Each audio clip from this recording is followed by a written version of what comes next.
Recycling, a company that operates as a buyback center, purchasing and selling waste recyclables. Its founder, Tshepo Mazibuko, started the business on the back of making a living as a plastic waste collector. Now, K1 Recycling collects over 80 tons a month and has over 1,000 suppliers, mostly women who are from very poor communities. It then sells these processes of solid waste recyclables, which guarantee, or granulate, shall I say, wash and extrude the recyclables, turning them into pellets or flakes. Tshepo joins us now to talk more about the recycling. Tshepo, thank you so much for the time. Let's talk a little bit more about that, turning it into flakes, turning it into pellets. What are the pellets then used for? The pellets are used for remanufacturing of new products, like your plastic cups, plastic chairs, your packaging material, like your plastics and things like that. Yeah. What made you come up with this idea? What was the thought behind this? Well, it was the challenges that we all face in our country. I've been looking for employment for about 4 years. And I just had a data capture diploma in my name, but I was struggling to find a job. And until a gentleman from Brazil, whom I was actually volunteering in their NGO, going to the poor communities just to give food and help people, he said to me, Brazil is clean because of recycling. And I said, okay, but what do I have to do with it? And he said, no, I was just telling you. And little did I know that it was a seed that was planted. So every time I was in a taxi or in my township, I started seeing all these people with trolleys. And I started now asking them, what do you do with these things? And they told me that we just pick up and go sell. And I said, here I am, struggling, suffering, and there are people who are making money out there. Yeah. And that's when out of the simple things, right? And that's perhaps the one element that people don't notice. Now, the recyclables and the shall we say, the rubbish and whatnot is everywhere, right? So you could pretty much start it off from anywhere. Definitely. Because remember, recyclables or recycling is actually dependent on traffic, on people, consumers. You go to the shops, you buy material, and then once you finish with the bottle of milk, you have to throw it away. Yeah. So it's where there's people, there's recyclables. Yeah. Are you doing the project alone now? Have you gotten a few more people in touch with the project? Are you, how many people sort of are under, shall we say, K1 Recycling and sort of putting the stuff together to create the pellets? Well, it's an honor for me to say, as in the intro you said, we sell to the palletizers and recyclers. Actually, K1 today is one of those palletizers.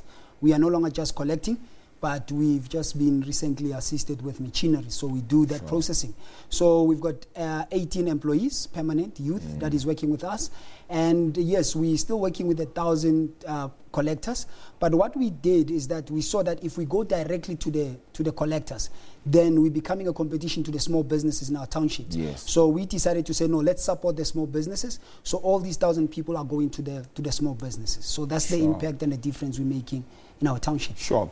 Thinking around all of this, however, must have taken some time. How do you make sure you keep afresh in terms of ideas and keep the business sort of, stimulated, if we can call it that? Yeah, well, it's all on research, on information. Yeah. Because one thing I learned is that there's black people who didn't know anything about recycling, but it's been there for decades. There's big companies that we are competing against. They are sharks and we are just small fishes. But those are the people that I learn from. Those are the people, the companies that I look to say, how do they do it? Yeah. How are they making it different and trying to bring it back to our communities and to our people? Yeah, it's a significant part of the economy. And I'm talking about recycling, right? In terms of assistance from government, are you getting any, even if it be just a vote of confidence from them with regards to what you're doing? Yes. No, I will be honest. Like for this, as I said, that we are now a processor. It was through the help of the Department of Environmental Affairs, directly from the office of the late Ms. Edna Molewa. Yes. She read our story and she was impressed to say, as young people, we're making a difference. And she said, no, she would like to help us. So, yes, we do, even though it's not that enough. We've got challenges. It never is. With the municipalities and all that, because I believe that there's a lot that can be done. There's a lot of jobs that can be created. For example, right now as K1 Recycling, our vision is to become a end product manufacturer. So what I've done, because of we have a challenge of a lot of unemployed graduates. When you say end product, my apologies for interrupting you. Are you talking about you want to manufacture perhaps our own product, maybe your milk polyesterines bottles, your plastic buckets. Yes. And that now requires the intellects, the education. Like people like your graduates. You know, we have a Yes. lot of graduates that are unemployed in the country, and because of the lack of knowledge, they don't know that we actually require them. I've done my part. I'm not that educated, but moving forward, I need to engage with them and to partner with them, because now when you move into manufacturing, it's a very complicated space. So yeah, I think with working together, we can make a difference. Yeah. In that startup process, you know, before you got to this point, to get to this point, what was perhaps the biggest issue for you? The biggest issue, as I said, it's access to market.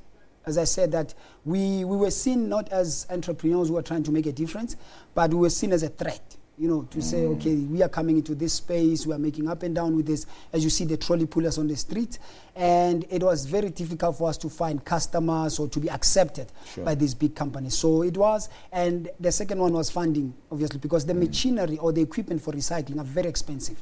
They are not even manufactured in the country. So you can imagine we have to go to China, Taiwan, and all these countries.